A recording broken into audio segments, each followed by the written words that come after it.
लगता है नरेंद्र मोदी के बाद मां गंगा ने एक और बुलावा भेजा है। बनारस की गलियों में आज कांग्रेस अध्यक्ष सोनिया गांधी नजर आई और उनके साथ नजर आए कुछ नए से उत्साह का दम भरते हुए कांग्रेस के कार्यकर्ता। किसी शहर में किसी बड़े नेता की रैली होना या जनसभा होना, और वो भी जब चुनाव सिर पर हो, कोई नई बात नहीं है, कोई बड़ी बात नहीं है। लेकिन आज की बात कुछ और है। आज ये पुरानी ग्रैंड ओल्ड पार्टी एक नए अवतार में नजर आ रही है। क्या ये कांग्रेस पार्टी का मेकओवर है?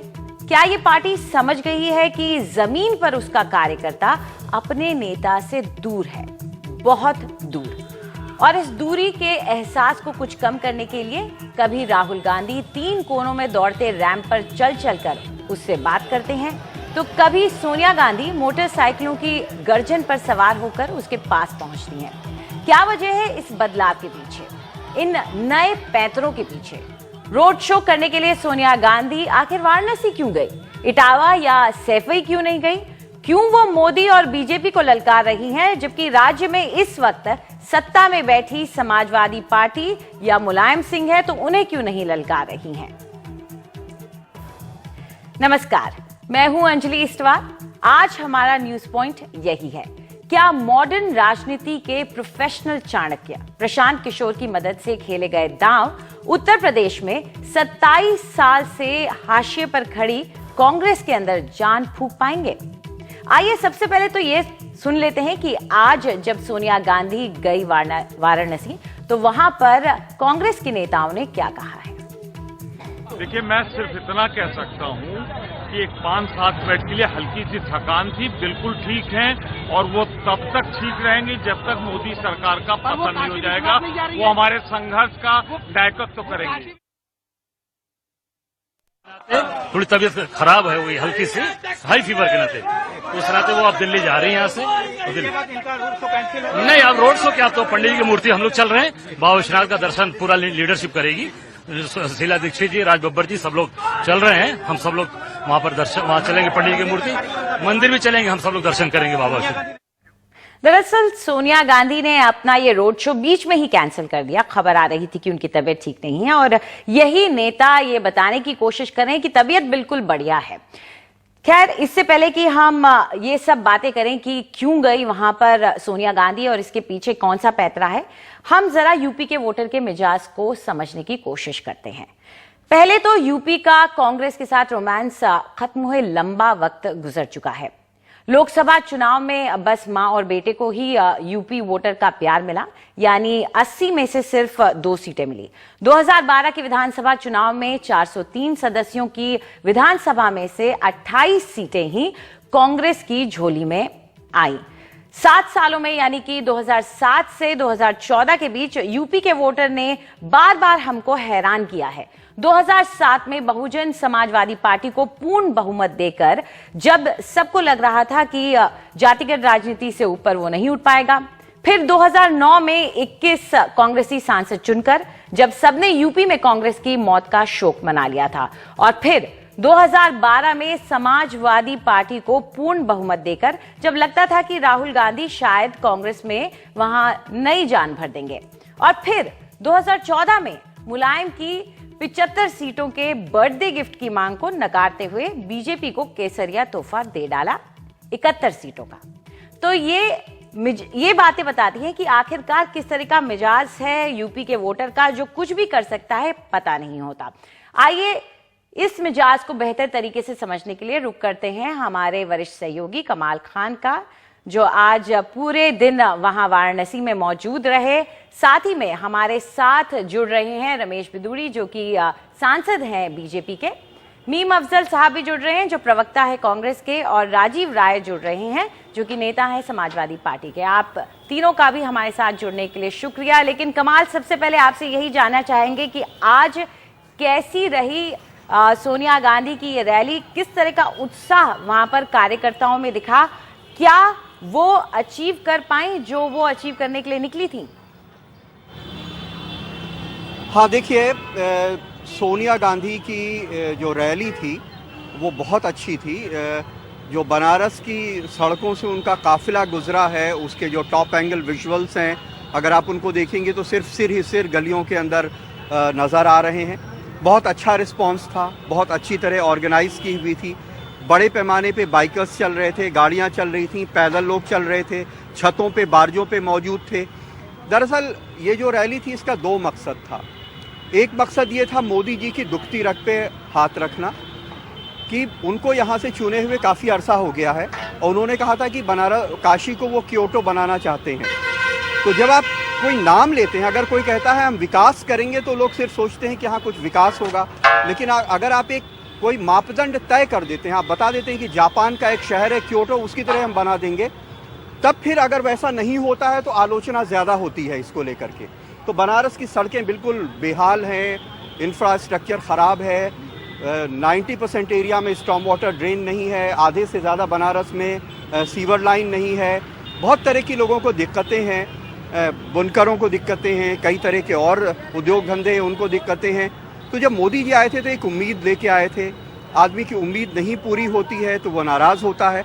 उस नाराज़गी का या जो वो ना उम्मीदी है जिसको कह सकते हैं उसका फ़ायदा उठाने के लिए सोनिया गांधी ने एक कोशिश की। बनारस में आके इसको नाम दिया गया दर्द बनारस, और साथ में पूरे यूपी का एक इशू है कि 27 साल यूपी बेहाल। दूसरा मकसद ये था कि जो वर्कर है उसके अंदर एक ऊर्जा पैदा करना, जो 27 साल से सत्ता से बाहर है, और जाहिर है जब सत्ता से बाहर है तो नेता उस वर्कर का कोई काम नहीं कर सकते हैं बड़ा। जब आप पावर में होते हैं तो लोगों का काम करते हैं तो वो आपके साथ ज़्यादा जुड़ता है। तो ये दो मकसद था और दोनों मकसद में वो कामयाब हुई। और इसके साथ हम सिर्फ ये बता दें कि हम इस जगह पे खड़े हुए हैं, ये अगर हम आप देख पाएंगे मंच यहाँ पे था जहाँ पे सोनिया जी को भाषण देना था, जो अब उखड़ चुका है यहाँ पूरी तरह। इतनी देर के अंदर लाउड स्पीकर वगैरह पब्लिक एड्रेस सिस्टम यहाँ रखा था, ये सब उखाड़ के ले जा रहे हैं। यहाँ पे कमलापति त्रिपाठी जी की मूर्ति लगी हुई है जहाँ पे उनको मूर्ति के ऊपर माल्यार्पण करना था, और माल्यार्पण करने के बाद यहाँ पे स्टेज से उनको भाषण देना था। तो वो मकसद में इस तरह कामयाब रही कि वो अपने सारे प्रोग्राम वो कर पाई, सिर्फ इस प्रोग्राम को छोड़ करके। तो सारे दिन 4 घंटे उन्होंने जो किया और जो नज़ारा था उससे लगता है कि काफ़ी हद तक सोनिया जी उस मकसद को हासिल करने में कामयाब रही। जी, इस पूरी जानकारी के लिए शुक्रिया आपका कमाल। तो कमाल बता रहे थे कि कैसी रही सोनिया गांधी की ये रोड शो जब वो बनारस की गलियों में घूमती रही। चलिए अब जानते हैं कि इसके बारे में अलग अलग पार्टी के नेता क्या सोचते हैं। मीम अफजल साहब, सबसे पहले तो आपसे ही जानना चाहेंगे, आज क्या कांग्रेस खुश है इस रोड शो से? क्या आप लोगों को लगता है कि आपने जो उद्देश्य लेकर बाहर निकले थे वो पूरा हो गया? हालांकि कह रहे हैं कि सोनिया जी की तबीयत बीच में ही खराब हो गई।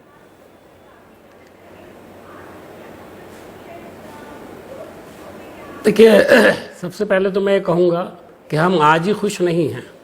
पिछले 1 महीने पहले उत्तर प्रदेश में जो शुरुआत हुई, वो एक नई जो कमेटी का गठन हुआ, गुलाम नबी आज़ाद साहब को लाया गया, राज बब्बर साहब को लाया गया। उसके बाद पहली मीटिंग हमने, जब गुलाम नबी आज़ाद साहब वहाँ गए थे, मैं भी वहाँ मौजूद था, तो वहाँ पर जो हमको रिस्पांस मिला, उनका जो स्वागत हुआ नए अध्यक्ष का और जो यूपी के इंचार्ज हैं उनका और शीला जी वगैरह का, तो वो अपने आप में बिल्कुल एक कांग्रेस का जो आमतौर पर पहले होता था उससे कुछ मुझे मुख्तलिफ नज़र आया। उसके बाद दूसरा जो काम हुआ वो बस यात्रा का था। उस बस यात्रा में मैं भी था, जो 12-14 लोग थे उसके अंदर मैं भी शामिल था। हम लोग यहाँ से जब निकले हैं दिल्ली से, तो मुरादाबाद तक हमको 8 जगह पर स्वागत किया जाने की उम्मीद थी।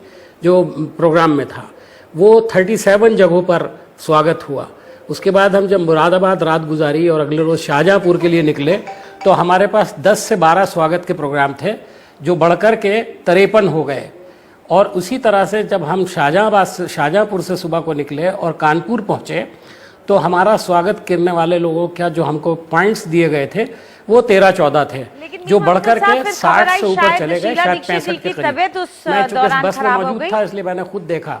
तो मैं ये देख रहा हूँ कि जो चेंज आई है वो अपने आप में हमारे लिए भी एक चौंकाने वाली बात थी, जिस अंदाज से लोग आ रहे थे। अब उसका एनालिसिस आप लोग कर सकते हैं, हम भी कर रहे हैं। और उसके बाद जब राहुल जी गए तो उन्होंने एक नया कॉन्सेप्ट दिया कि रैंप के ऊपर उन्होंने डायरेक्ट, जो हमारे वर्कर्स थे, तकरीबन 50,000 वर्कर्स वहाँ मौजूद थे, और वो सब लोग बाकायदा अपना आइडेंटिटी कार्ड से एंटर हुए थे।